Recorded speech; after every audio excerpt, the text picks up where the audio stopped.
আমি ঠিক এই মুহূর্তে আপনার সাথে যেই কথাগুলো বলছি এই কথাগুলো বাংলাতে বলছি। বাংলাতে বলার কারণ আজকে 2025 সালের 21শে ফেব্রুয়ারি। যদি এই কথাগুলো আমি আপনার সাথে 52 সালের আগে বলতাম, 1952 সালের আগে বলতাম, তাহলে আমাকে অবশ্যই এই কথাগুলো উর্দু ভাষায় বলতে হতো। তখন আমাদের রাষ্ট্রভাষা ছিল উর্দু, আর সেই রাষ্ট্রভাষাকে বাংলা ভাষায় করার জন্য আমাদের অনেক সংগ্রাম করতে হয়েছে। শুধু সংগ্রাম না, এই সংগ্রামে আমাদের সালাম, বরকত, রফিক, জব্বারের মতো বীর সৈনিকেরা জীবন বিলিয়ে দিয়েছে। আমি ঠিক এই মুহূর্তে মহিপালে আছি, ফেনীর মহিপালে। আমরা জানি আমাদের ভাষা শহীদ আব্দুস সালাম তার পৈতৃক বাড়ি ফেনীর দাগনভূঞাতে। সো আমরা আজকে দাগনভূঞাতে যাব, সেই বিষয়গুলো আপনাদেরকে দেখাবো, যেন আমাদের এই প্রজন্মের পরবর্তী প্রজন্ম জানতে পারে ভাষার জন্য একজন ভাষা সৈনিক তার জীবন উৎসর্গ করে দিয়েছে আমাদেরকে মাতৃভাষা উপহার দেওয়ার জন্য। আপনি যদি ঢাকা কিংবা চট্টগ্রাম থেকে আসেন তাহলে আপনাকে একদম আসতে হবে মহিপালে। এটা হচ্ছে সেই মহিপাল বাস স্ট্যান্ড। আপনি ঢাকা থেকে আসলেও ঠিক এখানে নামতে হবে, কিংবা চট্টগ্রাম থেকে আসলেও আপনাকে এখানে নামতে হবে। এখানে নেবে রাস্তাটা জাস্ট পার হয়ে আপনাকে চলে যেতে হবে দাগনভূঞার যেই গলি আছে, দাগনভূঞা রাস্তার মাথায়। সেই দাগনভূঞা রাস্তার মাথায় এখান থেকে আপনি অসংখ্য সিএনজি কিংবা অটোরিকশা কিংবা আপনি বাসেও চলে যেতে পারেন। আপনার নিজস্ব ট্রান্সপোর্ট থাকলে সবচেয়ে বেশি সুবিধা হবে, কারণ মেন রাস্তা থেকে আপনাকে একটু ভিতর দিকে যেতে হবে। সো আপনি যখন এই ট্রান্সপোর্টগুলোতে যাবেন আপনাকে মেন রাস্তায় নামায় দেবে। মেন রাস্তা থেকে আপনাকে যেতে আরও 2 থেকে 3 মিনিট সময় লাগবে ভিতরে। সো আমরা নিজস্ব ট্রান্সপোর্ট, বিশেষ করে আমার বাইক থাকার কারণে সুবিধা হয়েছে। তো আমি রওনা দিয়েছি আমার মতো করে। একটা জিনিস বলে রাখা ভালো যে এই জায়গাটা দিয়ে আপনি যখন যাবেন দাগনভূঞার দিকে, এই রাস্তাটা খুবই প্রশস্ত এবং খুবই চমৎকার। একদম খুবই সুন্দর। আপনি যদি পার্সোনাল আপনার ট্রান্সপোর্ট থেকে থাকে, একদম খুব সহজেই আপনি এখান থেকে চলে যেতে পারবেন। সো আমি রওনা করলাম। আমরা ঠিক শহীদ আব্দুস সালামের স্মৃতি বিজড়িত যে জাদুঘর রয়েছে, তার সে যে গ্রন্থাগার রয়েছে, একদম সেখানে গিয়ে আপনার সাথে কথা বলব।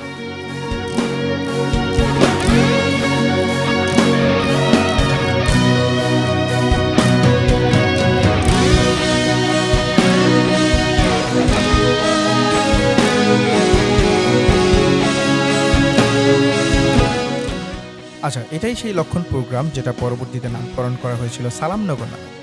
এই গ্রামটা আসলে দেখে আমার কাছে মনে হয়েছে একটা প্রকৃত গ্রাম, যেইভাবে যে যতটুকু সুন্দর হওয়া দরকার তার সব কিছুই এই গ্রামে আছে। একদম গ্রামের রাস্তায় নদীর মেঠো পথ ধরে আমরা এগোতে থাকলাম, এবং এইটা হচ্ছে শহীদ আব্দুস সালামের গ্রন্থাগার এবং স্মৃতি জাদুঘর। এইখানে আমাদের শহীদ আব্দুস সালাম সম্পর্কে বিস্তারিত আমরা জানতে পারবো।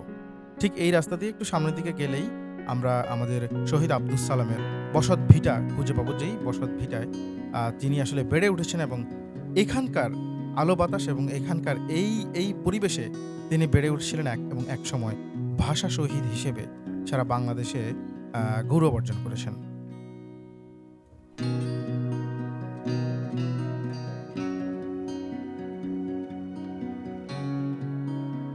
সুপ্রিয় দর্শক, এই সেই আব্দুস সালাম স্মৃতি জাদুঘর এবং গ্রন্থাগার। আমরা আজকে আসছিলাম এবং পুরো এরিয়া আমরা ঘুরে দেখেছি। এখানে একটা প্রাথমিক বিদ্যালয় রয়েছে আব্দুস সালামকে স্মরণ করার জন্য।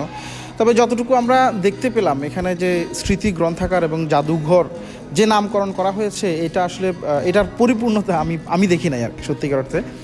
মানে যেই সালাম জীবন দিয়েছে, হ্যাঁ, নিজের ভাষা, মাতৃভাষাকে রক্ষা করার জন্য, সেই সালামের উপর আসলে বেশ কিছু জিনিস, মানে খুব একটা যে কিছু আমি জিনিস দেখতে পেয়েছি এখানে ওরকম কিছু নাই। সো এর ভিতর দিয়ে আসলে সালামকে স্মরণ করা, ভাষা সৈনিক সালামকে স্মরণ করার একটা প্রচেষ্টা এখানকার মানুষ করছে, এবং আমাদের পরবর্তী প্রজন্ম যেন জানতে পারে।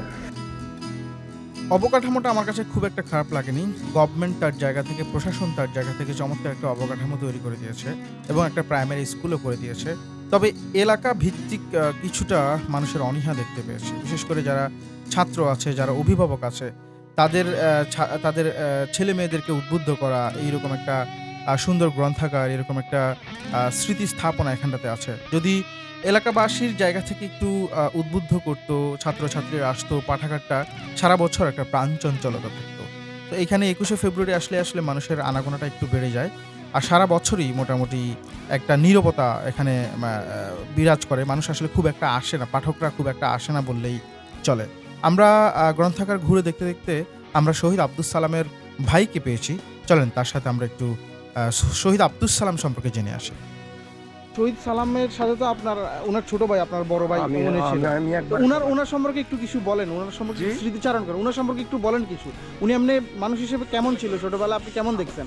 আর কি বলবো, উনি বাসা শহীদ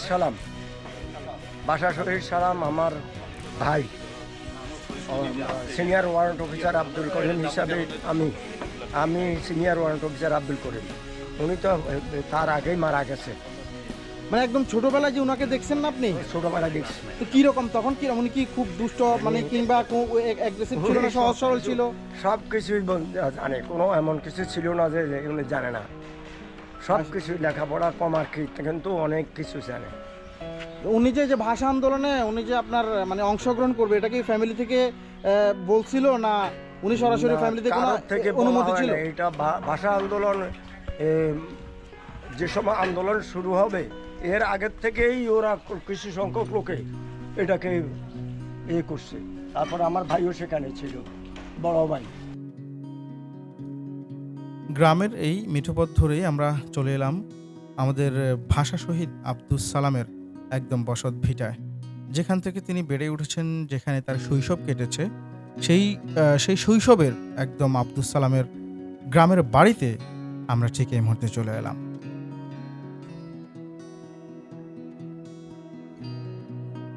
ঠিক এই মুহূর্তে এই সেই বাড়ির দরজা, যেই দরজা দিয়ে ঢুকলেই শহীদ আব্দুস সালামের সেই আমাদের ভাষা সৈনিক আব্দুস সালামের ঘর আপনি দেখতে পাবেন। ঠিক এই মুহূর্তে এখানটাতে দাঁড়িয়ে আছি, একটা তোরণ করা হয়েছে, একটা গেট করা হয়েছে 21শে ফেব্রুয়ারি উপলক্ষে। বিভিন্ন জায়গা থেকে বিভিন্ন ধরনের মানুষ আসছে এই ভাষা শহীদ আব্দুস সালামের বাড়ি দেখার জন্য। সো আমরাও আজকে আসছিলাম।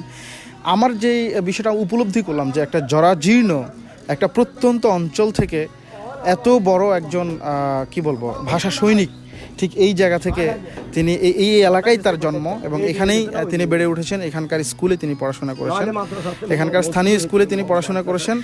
আর এই এলাকা থেকে বড় হয়ে তিনি ঢাকায় গিয়েছিলেন এবং সেখানে তিনি আসলে ভাষা আন্দোলনে অংশগ্রহণ করে শহীদ হয়েছিলেন। বয়স্ক লোক যারা আছে। এমনি সালাম উনার জন্ম তো এখানেই হয়েছে? ওনার জন্ম তো ওই বাড়িতে। হ্যাঁ, এই বাড়িতে উনার জন্ম হয়েছে। আপনি এমনি ওনার সাথে ওনারা দেখছিলেন আপনি কখনো? আপনার সাথে আমরা দেখছি যে আমরা হয়তো অবশ্যই ছিলেন। আচ্ছা, আমরা ছোটবেলায় উনি এখানে কতটুকু পড়াশোনা করছে এই সম্পর্কে ধারণা আছে? এখানে বেশি পড়ালেখা করে না, হেঁটে আর্থিক এত ভালো আছি না, সার্কিটে চলে গেছে ছোটবেলায়, ঢাকা চাকরিতে। ওই চাকরিতে চলে যাওয়ার পরে ভাষা আন্দোলনে ওখানে মারা গেছে। আচ্ছা, তো এখানে মারা যাওয়ার পরে তো মানে মোটামুটি সারা বাংলাদেশে স্বীকৃত হয়েছে। আমাদের এই বীর ভাষা শহীদ আব্দুস সালামকে স্মরণে রাখার জন্য আব্দুস সালামের নামে ফেনীতে বেশ কিছু গুরুত্বপূর্ণ স্থাপনার নামকরণ করা হয়েছে। আমরা ঠিক এই মুহূর্তে ফেনীর একমাত্র স্টেডিয়ামে আছি। এখানে জানার চেষ্টা করেছি নতুন প্রজন্ম আব্দুস সালামকে কিভাবে দেখছেন। ভাষা সৈনিক, আপনার উল্লেখযোগ্য ভাষা সৈনিকের ভিতরে আব্দুস সালাম হলো প্রথম সারির একজন। আর এই সমস্ত দেশের জন্য মনে করেন তারা শহীদ হয়েছে। এই লোকগুলাকে আপনি মনে করেন এই যত মানে দিন যাবে তত যত মানে প্রজন্ম আসবে, প্রজন্মের পর প্রজন্ম মনে করেন এটা মনে রাখবে। তাই শহীদ সালামকে চিনো? জি। শহীদ সালাম কে? তিনি একজন বিখ্যাত ভাষা শহীদ। বাহ, নাইস। তারপর ওনার বাড়ি কোথায় সেটা জানো? ফেনীতে। আচ্ছা, ফেনী জেলাতে বাসা। তো তুমি এখন যে স্টেডিয়ামে খেলতেছো এই স্টেডিয়ামের নাম কি? শহীদ সালাম ভাষা শহীদ সালাম স্টেডিয়াম। শহীদ সালাম স্টেডিয়াম, মানে ওনার নামেই এই স্টেডিয়ামটার নামকরণ করা হয়েছে। কেমন লাগে যে একজন ভাষা সৈনিক মানেই তো বুঝো যে আমরা বাংলা ভাষায় কথা বলতেছি, এটা হচ্ছে মানে ওনার কারণেই হচ্ছে আমরা এই বাংলা ভাষা। তো কেমন লাগে তোমার কাছে? আমার অনেক ভালো লাগে, প্রাউড লাগে। আমাদের ফেনী থেকে একটা ভাষা শহীদ আছে, এটা গর্বের। একজন ভাষা শহীদের যে আত্মত্যাগ কিংবা একজন ভাষা শহীদের যে ত্যাগ কিংবা যে তিতিক্ষা, এটা হয়তোবা আমরা আসলে তার যেই গুণটা এই গুণ অনুযায়ী আমরা হয়তো তার সেই কৃতিত্ব এখনও দিতে পারবো না। তবে এই ধরনের স্থাপনাগুলো, যেমন আমরা আজকে আসছি সালাম কমিউনিটি সেন্টারে, এই সালাম কমিউনিটি সেন্টারটা আমাদের মিজান রোডেই অবস্থিত। এই মিজান রোডটা ফেনীর জন্য খুব বেশি বিখ্যাত। এই মিজান রোডে সালাম কমিউনিটি সেন্টারটা যখনই আমরা দেখি, যারা ফেনীবাসী আছি, তখনই আমরা সেই ভাষা শহীদ সালামকেই মনে করে। ভাষা শহীদদের প্রতি, আমাদের এই বীরদের প্রতি আমাদের যতটুকু সম্মান কিংবা যতটুকু তাদের প্রতি শ্রদ্ধা প্রদর্শন করা দরকার, ততটুকু শ্রদ্ধা প্রতিটা প্রজন্ম করবে এ প্রত্যাশা করে আজকের মতো টাটা, গুড বাই।